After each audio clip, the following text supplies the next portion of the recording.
Alan, purihin siya ay awitan at papurihan magpakailanman. Purihin siya ay awitan at papurihan magpakailanman.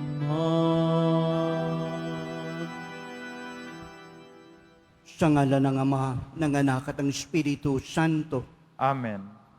ang pagpapala ng ating Panginoong Jesucristo, ang pag-ibig ng Diyos Ama, ang pagkikipagkaisa ng Espiritu Santo ay sumayinyong lahat.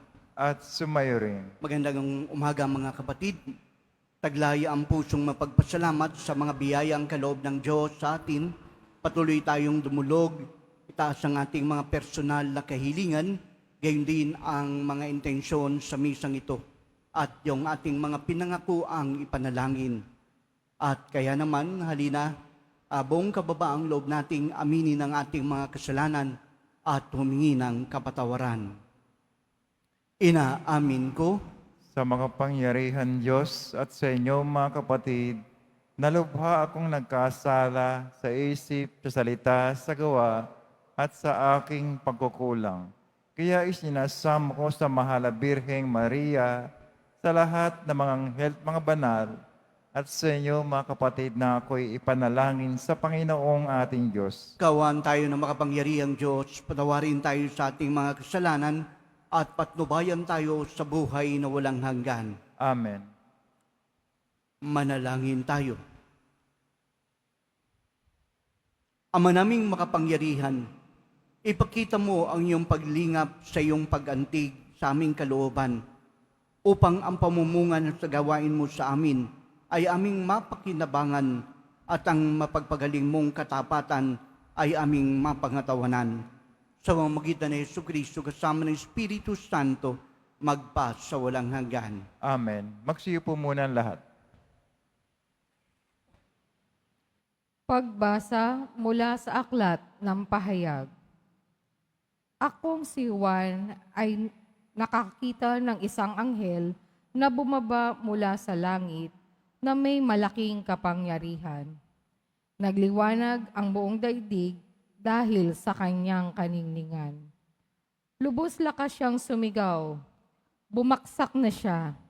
Bumaksak na ang tanyag na Babylonia. Tahanan na lamang siya ngayon ng mga demonyo, bilangguan ng masasamang espiritu at pugad ng marumi at kasuklam-suklam na mga ibon. Isang makapangyarihang anghel ang kumuha ng isang batong animoy malaking gilingan. Ubos lakas siya niyang inihagis iyon sa dagat sa baywika. Ganito ibabaksak ang tanyag na lungsod ng Babylonia. Hindi na siya makikitang muli.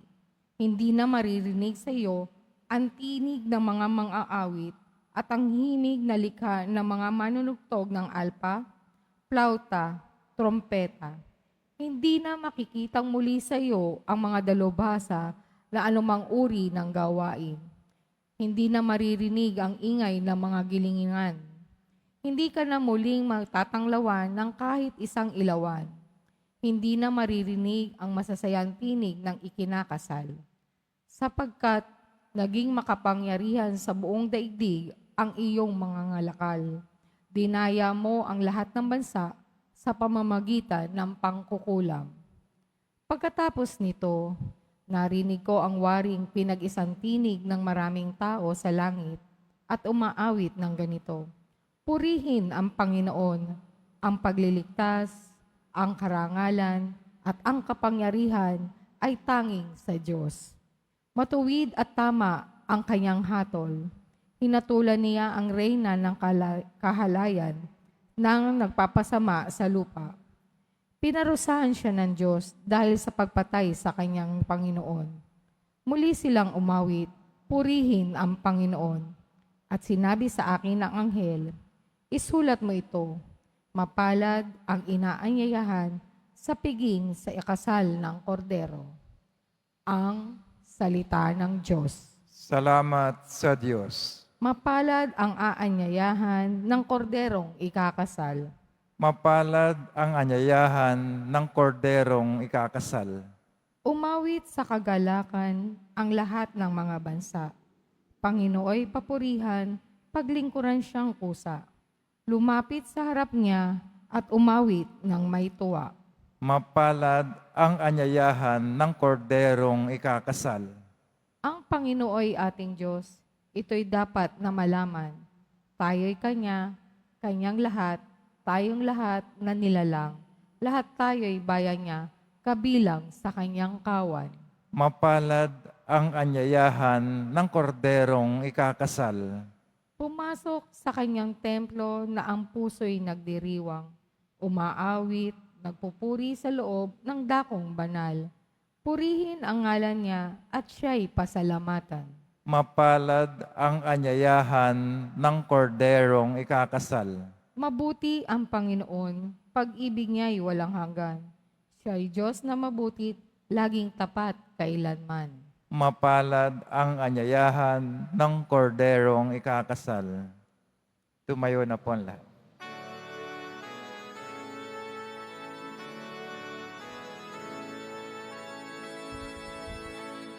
Hallelujah, Hallelujah,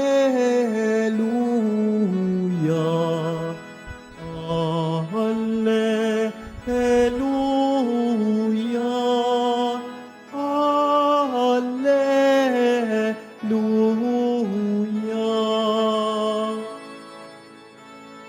Naririto malapit na ang kaligtasang pag-asa upang ating matamasa. Hallelujah, Hallelujah, Hallelujah,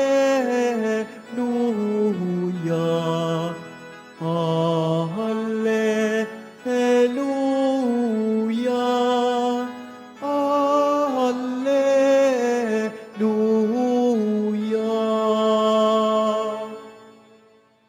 Sumainyo ang Panginoon. At sumayo rin. Ang mabuting balita ng Panginoon ayon kay San Lucas. Papuri sa iyo, Panginoon. Nung panahon yun, sinabi ni Jesus sa kanyang mga alagad, kapag nakita niyong kubkob na ang mga kubo, ang Jerusalem, talasan ninyong malapit na ang pagkawasak nito. Dapat tumakas sa kabundukan ang mga nasa Judea at umalis ng lungsod ang mga naroon. Huwag nang pumasok doon ang mga nasa kabukiran, sabagat ito ang mga araw ng pagpaparusa bilang katuparan ng mga nasasaad sa kasulatan. Kawawa ang mga nagdadalang tao at nagpapasuso sa mga araw na iyon, sabagat darating ang malaking kapighatian sa lupaing ito at ang puot ng Diyos sa bansang ito. Mamamatay sila sa tabak at dadalhing bihag sa lahat ng bansa. At ang Jerusalem ay maging bos-sabos sa mga hentil hanggang sa matapos ang panahong itinakda sa mga ito. Magkakaroon ng mga tanda sa araw, sa buwan, at sa mga bituin. Sa lupa, ang mga bahay ay magsisisindak at malilito dahil sa ugong at sa mga daluyong ng dagat. Ang mga mata ay hihimantayin sa takot dahil sa pag-iisip sa mga sakunang darating sa sanlibutan, sabagkat mayayanig at mawawala sa kani-kanilang landas ang planeta at ibang katulad dito sa nasa kalawakan. Sa panahong iyon, ang anak ng tao ay makikita nilang dumarating na nasa alapaap, may dakilang kapangyarihan at malaking karangalan. Kapag nagsimula ng mangyari ang mga bagay na ito, magalak kayo sapagkat malapit na ang pagliligtas sa inyo.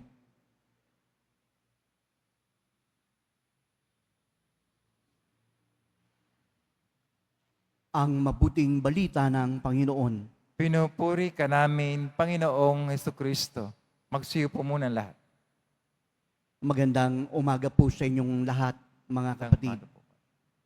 Muli ang ebanghelyo po natin na magmula nitong mga nakaraang araw na pagbasa ay nagpapahayag ng tinatawag po nating wakas. Dito ay pinakikita kung paano mangyayari ang mga bagay-bagay.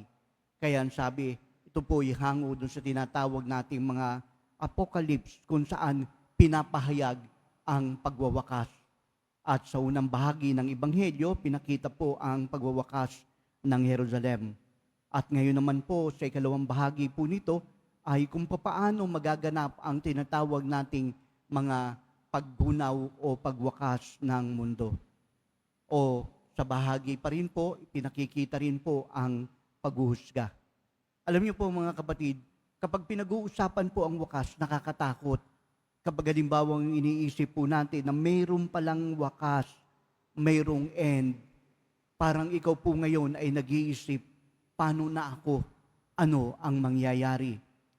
Meron pong mga bagay na sinasabi po sa atin, alam niyo po, kahit na po yung mga pagtingin po natin sa gilid, pagtingin natin sa baba, pagtingin natin sa taas, ay may mga pangakahulugan. Ang sabi nga po ay ito, kung ikaw raw ay titingin sa iyong buhay, huwag kang masyadong magtitingin sa gilid. Bakit daw? Kasi ikaw po ay madidistract, masisira ang atensyon mo sa lahat ng bagay, lalo na ang pinapahalagahan mo. Kapag naman ikaw ay tumingin masyado at masyadong nakatingin sa baba, ang sabi naman po nila ay ito, naku, madidiscourage ka dahil sa mga nangyayari sa panahong ito. E tunay nga naman po talaga, hindi lang nakatatakot, kundi nakakadiscourage ang mga nangyayari sa ating kapanahunan, saan ka huhugot ng lakas? Ang sabi po sa Ebanghelyo, ito po ngayon ang pinakamaganda. Kailangan mo raw to stand erect. Ikaw ay tumayo at tumingala. Bakit tumingala? Kasi pinakikita po sa pagtingala natin na mayroon pang mas makapangyarihan at yan ay walang iba kundi ang Panginoon. At sa pagtayo natin, paninindigan natin kung ano ang makakabuti sa atin, iisa lang ang ating pinaguhugutan. Yan ay walang iba kung hindi ang lakas na nagmumula sa poong Jesus Nazareno. Mga kapatid, paano po natin iisipin ang mga bagay pong ito? Ano po ang mga pakahulugan ng sinasabi? Ang sabi po ay ito, kailangan manindigan ka. Bilang mananampalataya, dapat po raw kapag dumating ang takdang panahon ng paghuhusga, dapat meron tayong paninindigan. Ang tanong, anong uri ng paninindigan? Baka naman ito ay paninindigan para sa sarili mo lamang. O ang paninindigan pong ito ay bunga na rin ng iyong pakikipag-ugnayan sa Diyos. Nangangahulugan, marapat lamang po tayong maging makatarungan, marapat lamang po tayong mapagkumbaba. At dito sa paninindigan pong ito, mas meron po tayong isinisiwalat.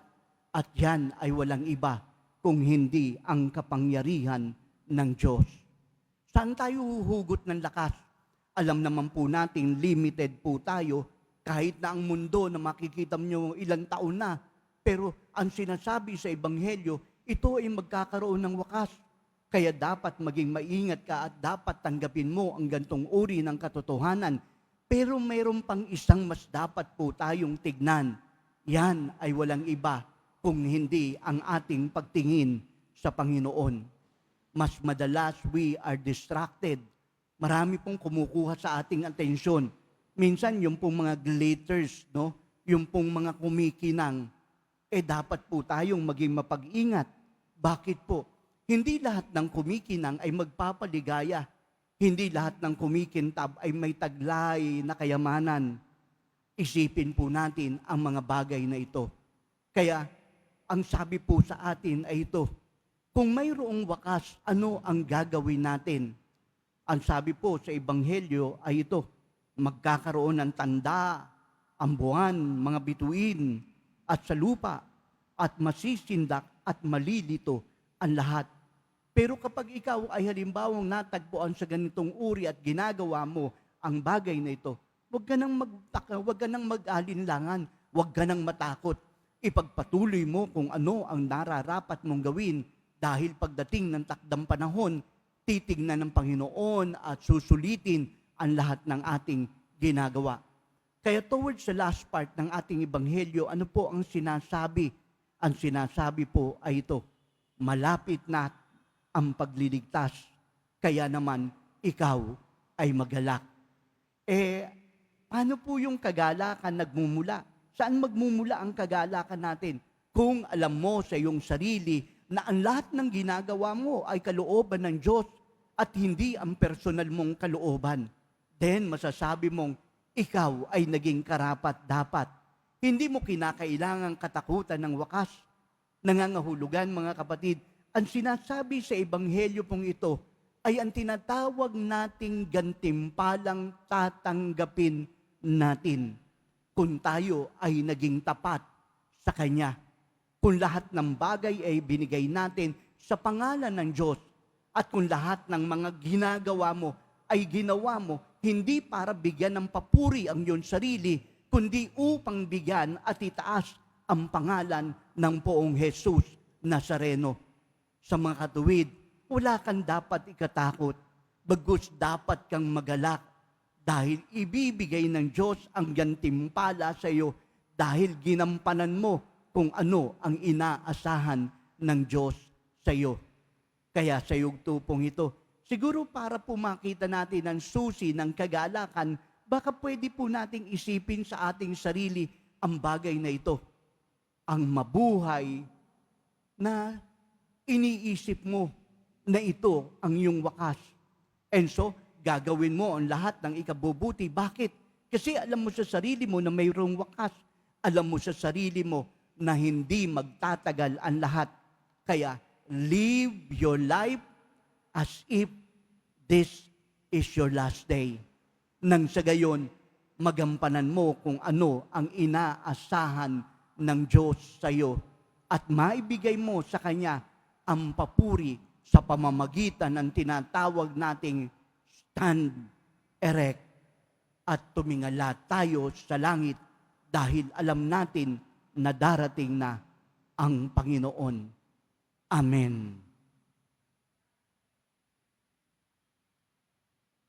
Tumayo na po ang lahat.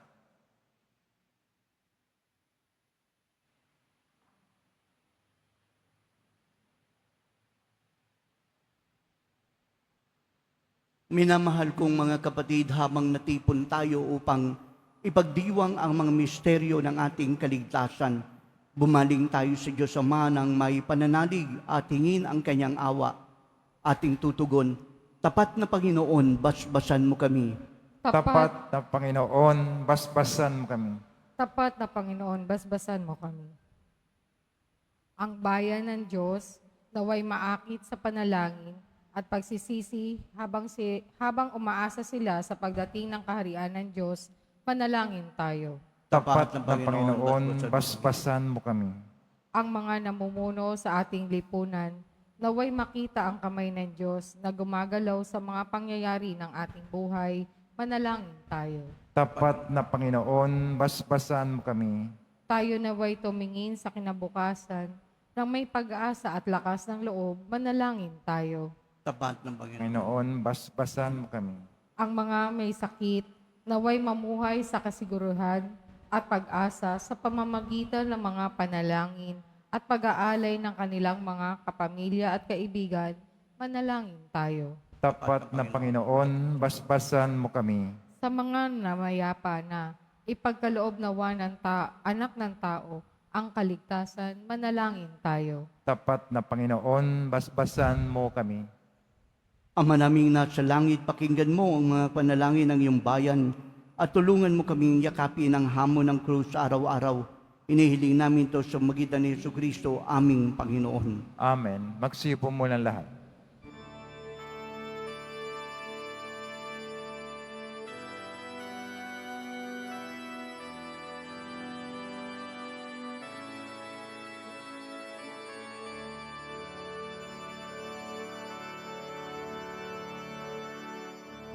Aming alay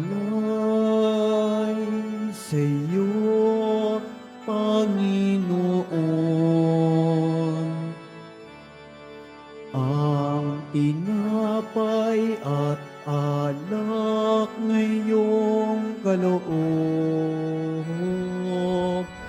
upang gunitain ang iyong buhay na inialay nang tayo'y magdiwang bilang isang sambayanan.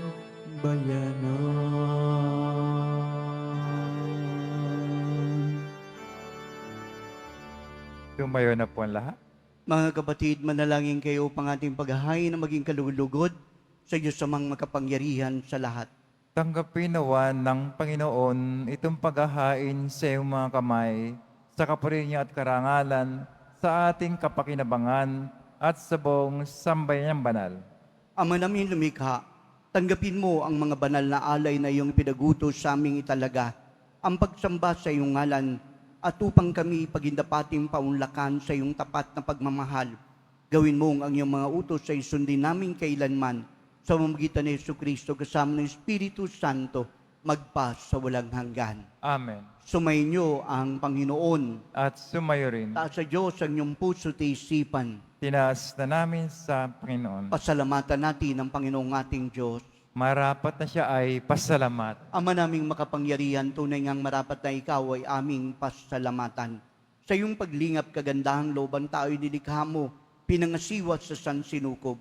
Sa hangad mong siya iwastong lubos, siya ay pinagdusa mo sa kanyang pagtalikod, at sa iyong paggiliw yung pinahintulot na makabalik siya sa pamamagitan ni Kristo Jesus. Kaya kaysa ng mga anghel nagsisiawit ng papuri sa iyo nang walang humpay sa kalangitan, kami nagbubunyi sa iyong kadakilaan. Santo, Santo, Santo, Panginoon Diyos ng mga hukbo, napupuno ang langit at lupa ng kadakilaan mo, o sana sa kaitaasan. Pinagpala na paririto sa ngalan ng Panginoon, o sana sa kaitaasan. Magsilod po ang lahat. Ama naming banal, ikaw nga'ng bukal ng tanang kabanalan, kahit sa mamagitan ng iyong Espiritu, gawin mong banal ang mga kaloob na ito, upang para sa amin maging katawan at dugo ng aming Panginoong Jesucristo. Bago siya pinagtiis ang kusang loob na maging handog, kinuha niya ang tinapay, nagpasalamat sa iyo, pinaghati-hati iyon, niabot sa kanyang mga lagad at sinabi, tanggapin niyo lahat ito at kanin.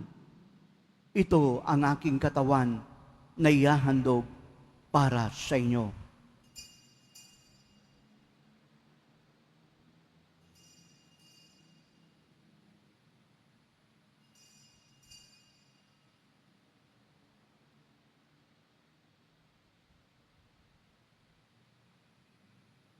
Ganon din naman nung matapos ang hapunan, kinuha niya ang kalis. Muling nagpasalamat sa iyo. Inibot ang kalis sa kanyang mga lagad at sinabi, tanggapin yung lahat ito at inumin. Itong kalis ng aking dugo, ng bago't walang hanggan tipan. Ang aking dugo na ibubuhos para sa inyo at para sa lahat. Sige, pagpapatawad ng mga kasalanan. Gawin niyo ito sa pag-alaala sa akin.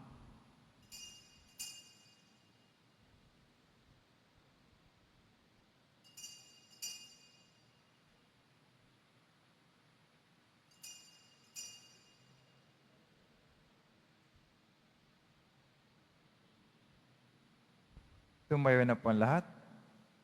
Ipagbunyi natin ang misteryo ng pananampalataya. Si Kristo'y namatay, si Kristo'y nabuhay, si Kristo'y babalik sa wakas ng panahon.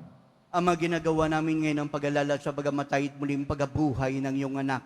Kaya nialay namin sa iyong tinapay na nagbibigay buhay, ang kalis na nagkakalob ng kaligtasan. Kami nagpapasalamat dahil minarapat mo kaming tumayo sa harap mo para maglingkod sa iyo. Sinasama namin kami magkasalo-salo sa katawan at tugo ni Kristo ay mabuklod sa pagkakaisa sa pamamagitan ng Espiritu Santo. Ama, lingapin mo ang simbahang laganap sa buong daigdig. Puspusin mo kami sa pag-ibig kay San Francisco na aming Papa at ni Jose na aming Obispo. Lahat ng mga pari, mga religyoso, diakono at intensyon ng iyong bayan. Alalahanin mo rin mga kapatid naming nahimlay na may pag-aasang sila'y muling mabubuhay. Gayon din ang lahat ng mga pumanaw. Kawa mo sila at patuloyin sa iyong kaliwanagan. Kawan mo't pagindapating kaming lahat na magkasalo sa iyong buhay na walang wakas. Kaysa ng mahal na Birheng Maria, Ina ng Diyos, ng kabiyak niyang puso si Jose, kaysa ng mga apostol, lahat ng mga banal, San Juan Bautista na namuhay sa daigdig na ito ng kalugod-lugod sa iyo, may pagdiwang nawa namin pagpupuri sa kararangal mo sa pamamagitan ng iyong anak, naming Panginoong Hesu Kristo. Sa pamamagitan ni Kristo, kasama niya at sa Kanya, ang lahat ng parangal at papuri ay sa iyo, Diyos samang makapangyarihan, kasama ng Espiritu Santo, magpa sa walang hanggan. Amen. Sa tagubili ng nakagagaling na utos at turo ni Jesus na Panginoon natin at Diyos, pahayag natin ng lakas loob. Ama namin, sumasalangit ka, sambahin ang ngalan mo. Mapasa amin ang kaharian mo. Sundin ang loob mo dito sa lupa para nang sa langit. Bigyan mo kami ngayon ng aming kakanin sa araw-araw at patawarin mo kami sa aming mga sala para ng pagkapatawad namin sa nagkakasala sa amin at huwag mo kami pahintulo sa tukso at yadya mo kami sa lahat ng masama. inihiling namin kami adya sa lahat ng masama, pagkaruban ng kapayapaan araw-araw, lidas sa kasalanan, layo sa lahat ng kapahamakan. Samantalang aming pinananabikan ang dakilang araw ng pagpapahayag ng tagapagligtas naming si Jesu Kristo. Sapagkat iyo ang kaharian at ang kapangyarihan, ang kapurihan magpakailanman. Amen. Mga kapatid, dalhin ang manalangin para sa kapayapaan, kapayapaan sa buong mundo. Kapayapaan sa ating bayan. Kapayapaan sa ating tahanan. Kapayapaan sa ating puso. Panginoong Kristo, sinabi mo sa iyong mga apostol, kapayapaan ang iniiwan ko sa inyo. Ang aking kapayapaan ang ibinibigay ko sa inyo. Tunghayan mo ang aming pananampalataya at huwag ang aming mga pagkakasala. Pagkaluban kami ng kapayapaan, pagkakaisa sa iyong kalooban, kasama ng Espiritu Santo, magpa sa walang hanggan. Amen. Ang kapayapaan ng Panginoon ay laging sumainyo. At sumayo rin. Magbigayan tayo ng kapayapaan sa isa't isa. Kordero ng Diyos na nagalis ng mga kasalanan sa libutan, maawa ka sa amin. Kordero ng Diyos na nagalis ng mga kasalanan sa libutan, maawa ka sa amin.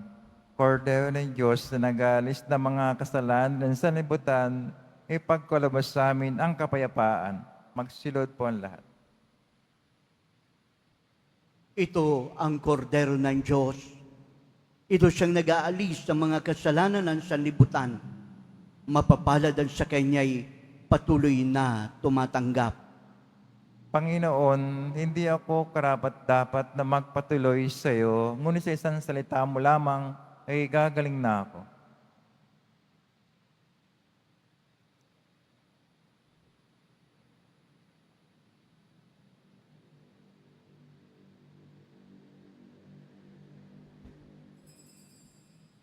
Para sa lahat ng tatanggap ng banal na komunyon, sasagot po tayo ng Amen, pagkasabi ng pare o lay minister ng katawan ni Kristo, at isubukan si bibig bago umalis sa panampare o lay minister. Sumunod po tayo.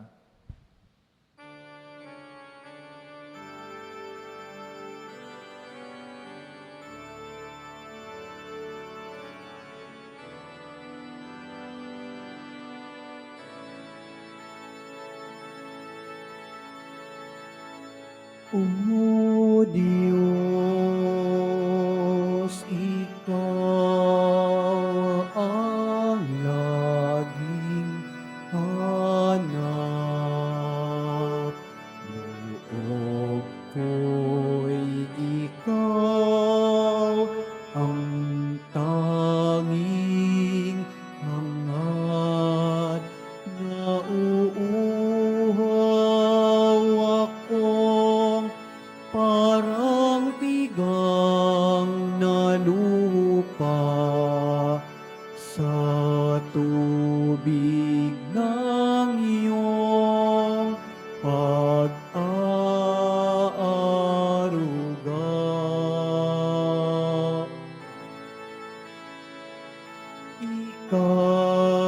pagmamasdan sa dakong banal nang nakita ko ang iyong pagkarangal, dadalangin akong nakataas aking kamay, nagagalak na aawit na ang papuring iaalay, ngunit ako'y ikaw habang nahihimlay, pagkat ang tulong mo sa tuwina'y taglay sa lilim ng iyong mga pakpak.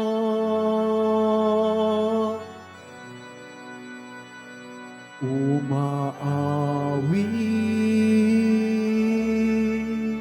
umaawit, umaawit akong buong galak.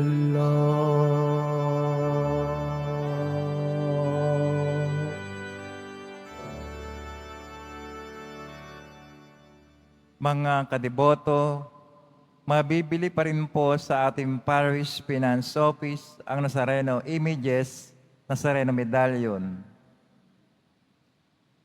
Available na po ang opisyal na kalendaryo para sa taong 2025 ng ating parokya. Sa mga nag-anais bumili, maaari kayong magtungo sa ating Parish Office. Ito po ay nagkakahalaga ng 80 pesos. Pagkatapos ng misa, wiwisikan po ang lahat ng banal na tubig. Pinakikiusapan ng lahat na manatili lamang muna sa inyong mga lugar. Tanging sa Quezon Boulevard o sa plaza sa naman lamang ang labasan ng lahat. Sumunod po tayo at maraming salamat po sa inyong pagdalaw at pagsisimba sa Basilica Menor at Pambansang Dambana ni Jesus Nazareno. Tumayo na po ang lahat. Manalangin tayo. Ama naming mapagmahal, kaming pinagkaluban mo ng pagsalo sa iyong kagalakan ay lagi nawan lumingon sa pinanggalingan nitong banal na pakikinabang upang kami huwag mawalay sa iyo na aming hantungan. Sa pamamagitan ni Jesucristo kasama ng Espiritu Santo, magpa sa walang hanggan. Amen. Panalangin para sa mga kaluluwa. Panginoon naming Diyos, Ama namin, Ikaw po ang dahilan ng aming pagsilang sa iyo galing ang aming hiram na buhay. Buong kababaang loob po kaming nananalangin at kami nagmamakaawang kalugdan mo ang mga kaluluwa ng pumanaw sa mundong ito. Sila naway magkamit ng buhay sa iyong piling. Alisin mo ang anumang karumihan sa ng kasalanan upang sila'y maging marapat sa iyong walang hanggang kalinisan. Iahon muli sila sa purgatorio at bigyan ng puwang sa iyong kaharian sa langit. Kapayapaan kailanman ang igawad ng may kapal sa mga yumaong nagsipanaw. Sila naway silayan ng iyong ilaw na walang hanggan. Amen. Mapanatag nawa sila sa kapayapaan. Amen.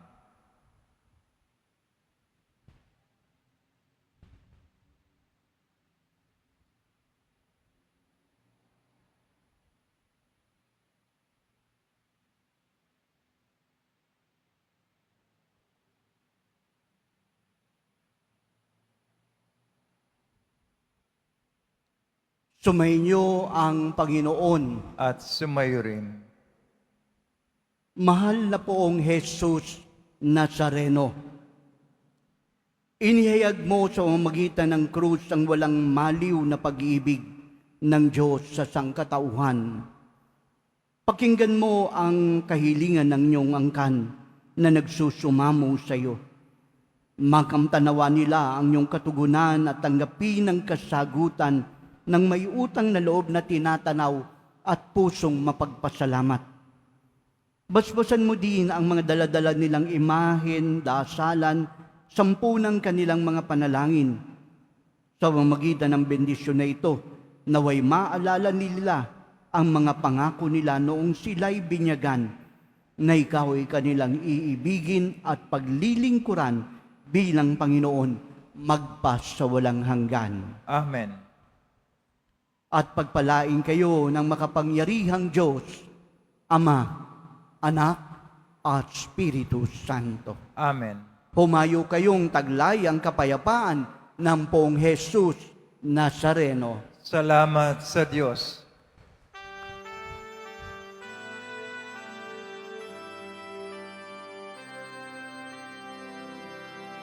Nuestro Padre Jesús Nazareno, sinasamba ka namin. Pinipinto ka namin. Aral mo ang aming buhay at kaligtasan. Nuestro Padre Jesús Nazareno, iligtas mo kami sa kasalanan. Ang krus mong kinamatayan ay sagisag ng aming kaligtasan. Nuestro Padre Jesús Nazareno, dinarangal ka namin. Nuestro Padre Jesús Nazareno, niluluwalhati ka namin. Nuestro Padre Jesús Nazareno, dinarangal ka namin. Nuestro Padre Jesús Nazareno, niluluwalhati ka namin.